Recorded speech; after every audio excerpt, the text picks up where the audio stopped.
This story is about a Brahmin who lived 2,500 years ago. He was a teacher in the ancient educational institution of Takshashila and built a great empire called the Maurya Empire.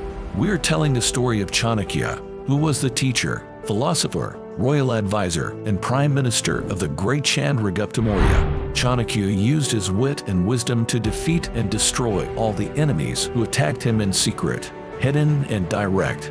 He was responsible for bringing down the Nanda dynasty and establishing his able student Chandragupta Maurya on the throne as the emperor. Hence he is called a kingmaker.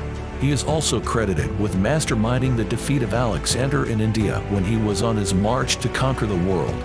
Let's start with the question, who is Chanakya?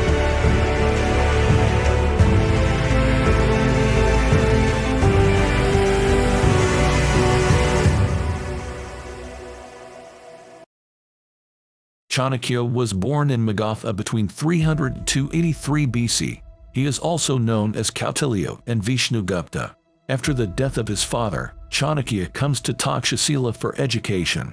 At that time, students not only from India but even from abroad used to come to Takshashila to study. At Takshashila he acquired many foreign languages and knowledge of different cultures. Chanakya later became one of the main teachers of Takshashila. He was brilliant in subjects like economics and politics. Arthashastra, Nithasaram, and Chanakyaniti written by Chanakya are world famous. Everyone has to face and overcome different types of crises at different times in life. We must anticipate and resolve crises before they occur.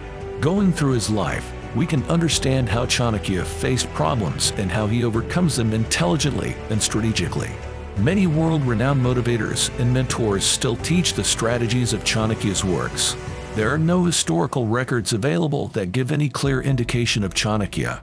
We can mainly rely on the information received from Buddhist monks. Stories about Chanakya are unrecognizable from history and anecdotes. We will share some of them for you. One day Chanakya was walking towards Takshashila. A cactus that was standing by the wayside caught his body, and its thorn caused scratches and minor pains in his body. He uprooted and threw away the thorn that had hit his body and caused pain. Then he put the plant on a stone and crushed it. After that, it was put into the fire. He waited until the cactus was reduced to ashes in the fire. His disciples passing by at this time asked him, "Why did you crush the cactus by stone and then reduce to ashes?" Chanakya said that we should uproot the things that cause harm to us. Even if it is plucked and thrown away, it may sprout because of the seeds that fall from it. I crushed the cactus with a stone, so that not a single seed remained. But no matter how much we grind, sometimes some seed, some part of it will to spring up again in favorable weather. By anticipating such possibilities and taking preventive measures, even remote situations like this can be avoided. What I waited for after setting fire because of that, if I left, some wind blew, or someone put out the fire, there was a chance that some small part will miss and it would be left to grow. To prevent anything like that from happening, that's why I burned this cactus and waited until it turned to ashes. Chanakya also said, the best strategy is to turn away from the enemy. But sometimes, even if we turn away, he will follow us. When that happens, we will have to face the enemy. Don't leave the enemy and the snake painfully. If left, they will come back and attack us later.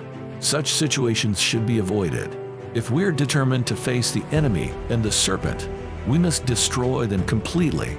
Everything must be destroyed from the root without leaving a single trace. Let nothing be left to turn against us later. This is Chanakya Tantra. Patience and endurance is the greatest weapon. So this strategy should be used only when there is no benefit. All the disciples gathered around Chanakya listened attentively. After saying this, Chanakya left for Takshashila. A guest was waiting for him there. It was a messenger sent by Emperor, the chief minister of the Nanda king of Magadha. After reverently respect Chanakya, the messenger handed him the letter given to him by the prime minister.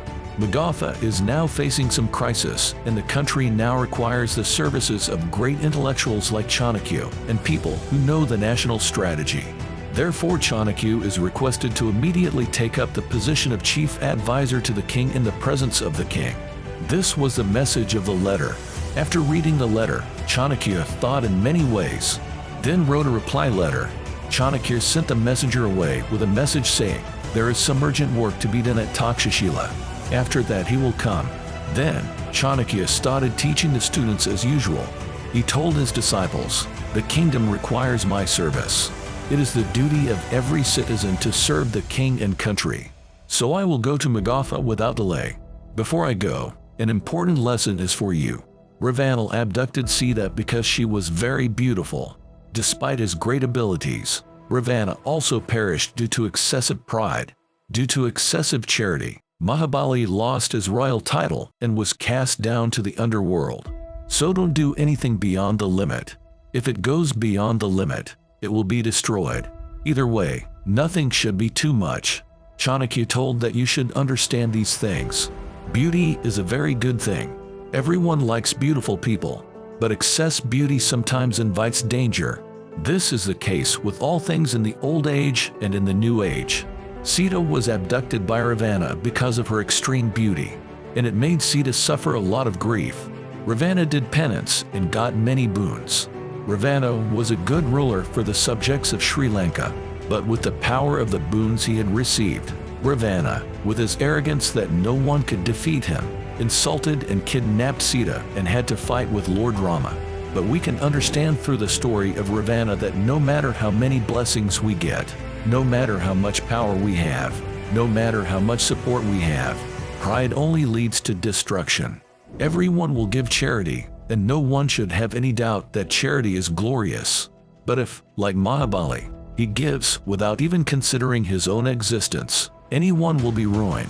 It should not be too much or too little, but it should be in the middle. The disciples who were listening to Chanakya's class had some doubts. They started talking to each other. Chanakya noticed this and said, "It seems you have not fully understood what I have said. Feel free to ask questions.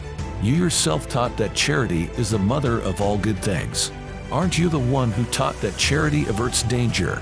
Now you say don't donate like Mahabali. What should we learn from this?" A disciple stood up and asked, "Keep money in reserve to protect you in case of danger. Any problem can be solved easily only if there is wealth. If you want to donate, you have to save money. Don't be too much of anything, be it charity or kindness. That's what I mean it. A moderation should be adopted in all things. Only those who think like this can succeed in life. Donation is great, but it means don't donate like Mahabali. All other things should be done carefully while donating. Donation is not giving everything to those who ask, while identifying and helping the deserving. We should also be careful to avoid the undeserving. One should give alms knowing the vessel. A picture can be drawn only if there is a wall. In excess, nectar is poison. You should always remember that." Chanakya said, "This is my farewell speech from this institution. From the day I came to Takshashila, I was given a pleasant experience. The best reward I have received in this world is that I have received a good number of disciples. Don't think with your heart what I have to say to you in this farewell message. You have to think with your brain. People who think with their heart often fail in life because they are driven by sentiments. If emotion overcomes thought and understanding, he cannot win. From anger, nothing can be solved. But in a calm mind, there is an answer to everything. Never forget one thing. Any crisis caused by karma can be solved by man. The problem is, many people just stare at the crisis, but others will show the ability to achieve their goals even in the face of adversity. In history, only their name is written. History has called him the great who, even in the most difficult situation, never takes his eyes off the goal, does not get tired of conflicts, and moves towards the goal. He who found opportunity in the problems ahead. He who did not see flaws as weakness, but made them strong. They are the great. Don't forget one rule. Before problems solve you, solve your problems. Good luck to all. Guru Chanakya advised them not to think with their hearts, but they bid farewell to Chanakya with tears in their eyes. Having prepared Chanakya's new tasks and his strategies and wisdom to tackle them, he prepared for his journey to Magadha.